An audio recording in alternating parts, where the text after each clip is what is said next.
O termo produção de natureza, ele foi talhado para resolver conflito, para diminuir a existência de conflitos. E um conflito que se instala quase que imediatamente é o termo conservação da natureza. Para muitos atores, quando alguém diz que quer conservar a natureza, a leitura quase que imediata vem, então essa pessoa é contra o desenvolvimento. E isso não é bom para mim. Quem criou esse termo, produção da natureza, foi um biólogo, numa região da Argentina chamada Esteros del Iberá, e ele estava com uma faca na cabeça, uma espada na cabeça. A instituição que estava com uma intenção de adquirir terras para doar para o governo e criar um parque provincial estava quase sendo expulsa da região, porque havia de recurso, havia uma intenção de aquisição de uma área, uma oferta para o governo de se criar um parque, e ninguém estava a favor da ideia. Ninguém, principalmente os políticos. E o que foi necessário foi a adequação de narrativa, colocando a conservação da natureza como meio para desenvolvimento socioeconômico, geração de emprego e renda, e não a conservação da natureza como fim. E isso nos inspirou para fazer uma adequação, não existe receita de bolo em projetos de conservação, para aplicar no ainda maior remanescente de Mata Atlântica entre o sul de São Paulo, o litoral e Serra do Mar do Paraná e litoral norte de Santa Catarina.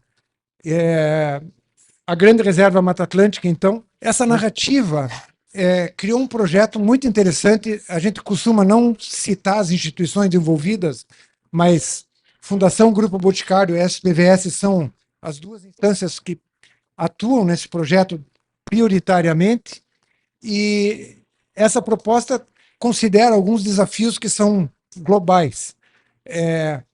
Baixos índices de desenvolvimento nessas regiões ainda sobrantes com áreas de conservação, coincidentemente são áreas com IDH muito baixo,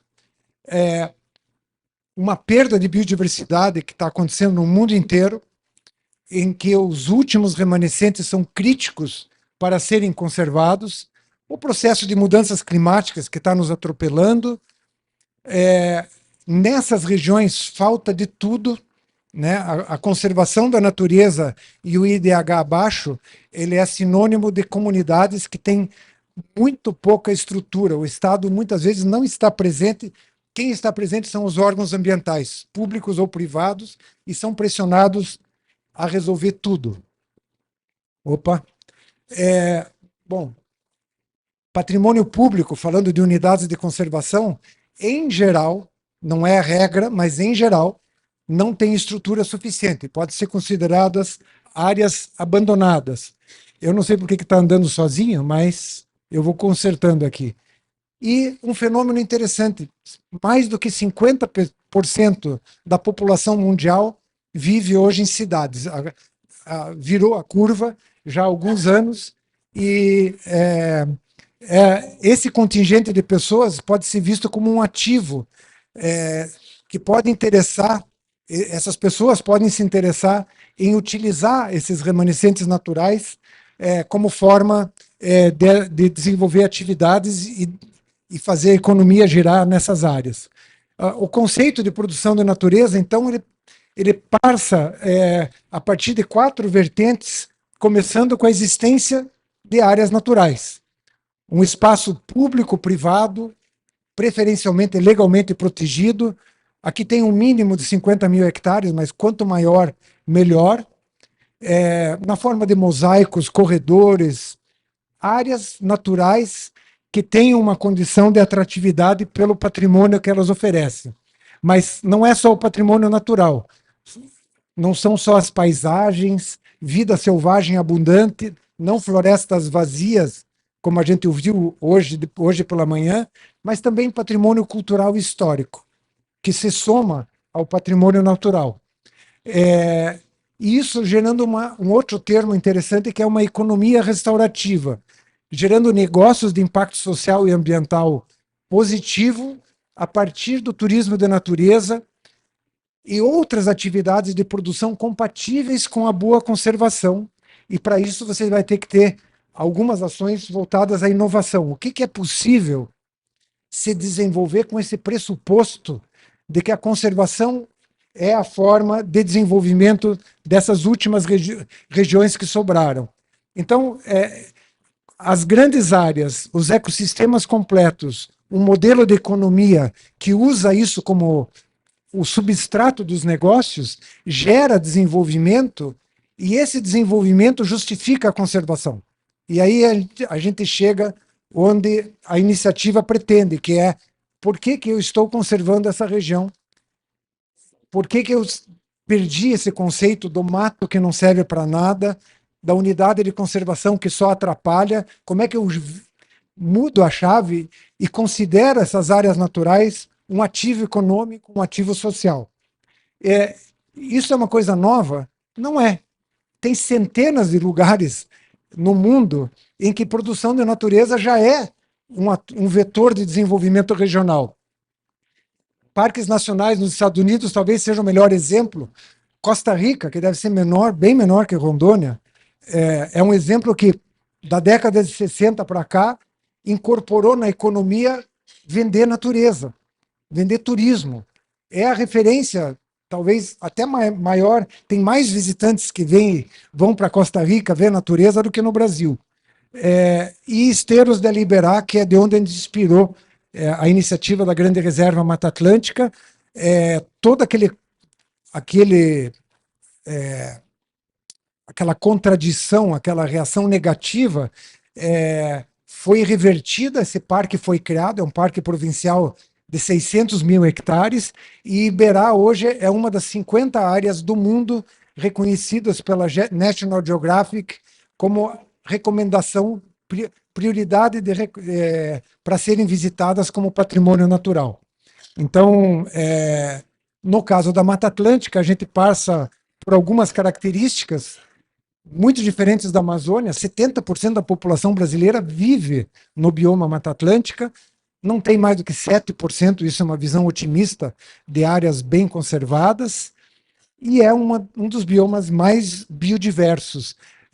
Não só em função das espécies, mas o que explica essa grande diversidade, desculpe a falta de o dedo torto aqui, essa região, cidade de São Paulo aqui, Curitiba, Joinville, essa faixa estreita, que deve dar uns 120 quilômetros, ela começa no Planalto, com floresta com araucária, campos naturais, floresta, a floresta montana, como é que é o nome dessa?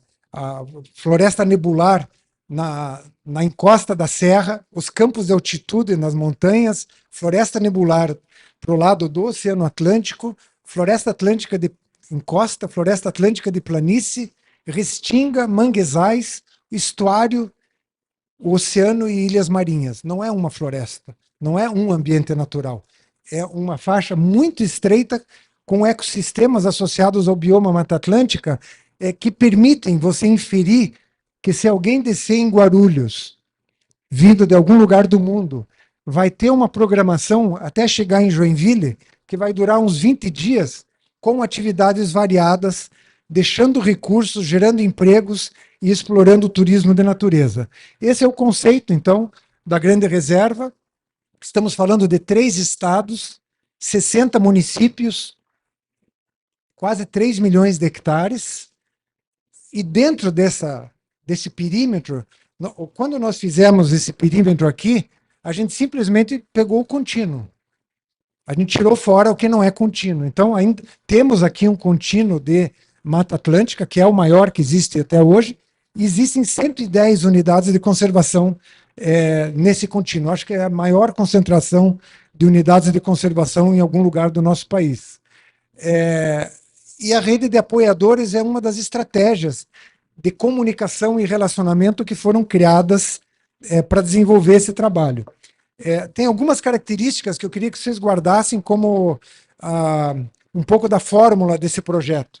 A primeira é que é uma iniciativa supra-institucional. A maioria dos projetos são assinados pelo executor.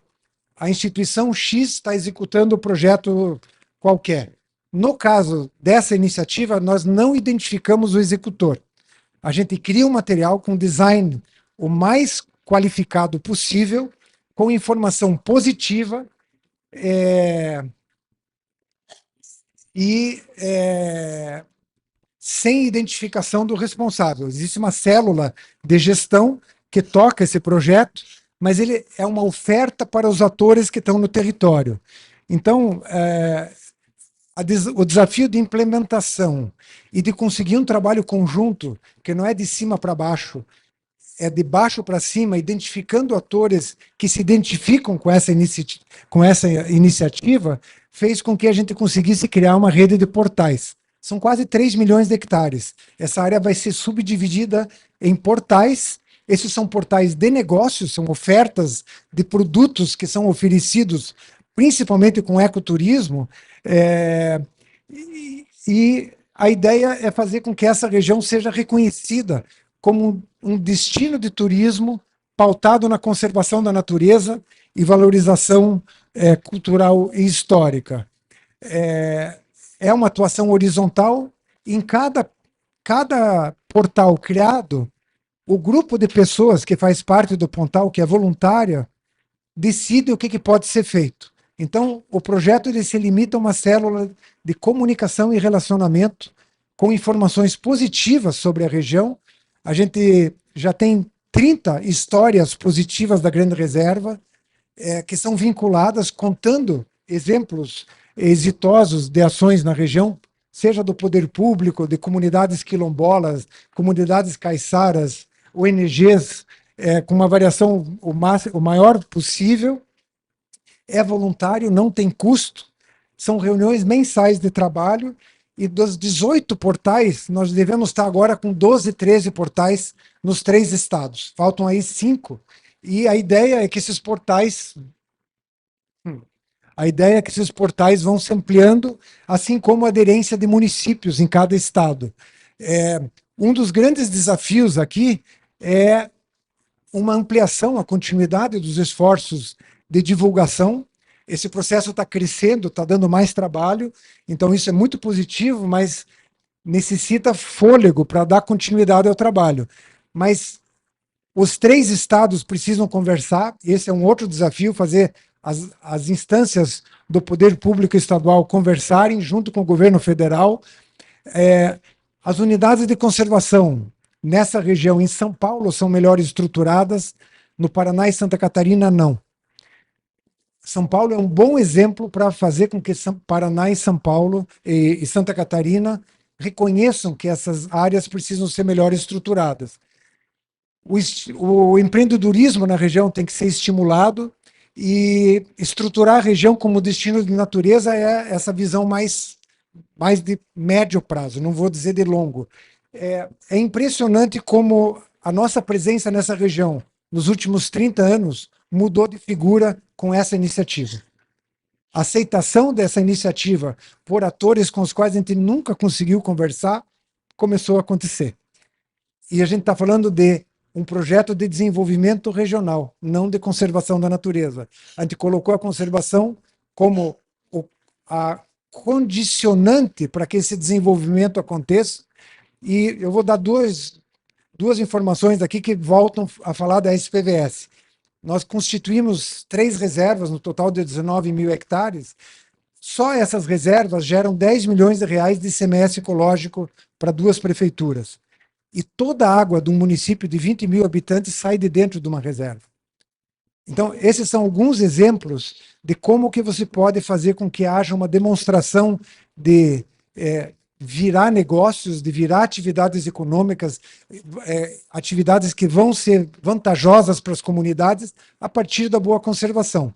Antonina, que é um dos municípios, entendeu que receber 7 milhões de reais por ano era um presente muito legal, suficiente para para repassar uma parte do recurso para as unidades. Então, provavelmente é o primeiro município nos estados que tem ICMS ecológico que reconheceu que essa arrecadação merece um retorno, e esse retorno no ano que vem vai captar mais ICMS ecológico para esse município.